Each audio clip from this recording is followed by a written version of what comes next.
আমরা এখন চলে এসেছি ইতালির রোমে অবস্থিত সেই বিখ্যাত ঝর্ণার সামনে। এই ঝর্ণার নাম হচ্ছে ফন্তানা দি ত্রেভি। এই জায়গাটি ইতালির একটি বিশেষ পর্যটন কেন্দ্র, তাই এখানে পর্যটকদের প্রচণ্ড ভিড় থাকে, বিশেষ করে গরমের সময়টায়। দেখতেই পাচ্ছেন কত লোক এই জায়গাটি দেখতে এসেছে।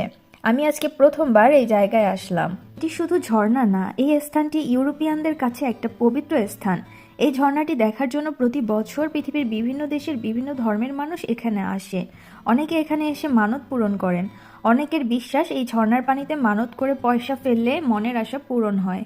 এখানে পয়সা ফেলার একটা নিয়ম আছে। যে পয়সা ফেলতে চায় সেই ব্যক্তি ঝর্ণার অপর দিকে মুখ করে দাঁড়িয়ে ডান হাতে পয়সা নিয়ে বাম কাঁধের উপর দিয়ে পয়সা ছুঁড়ে ঝর্ণার পানিতে ফেলতে হয়।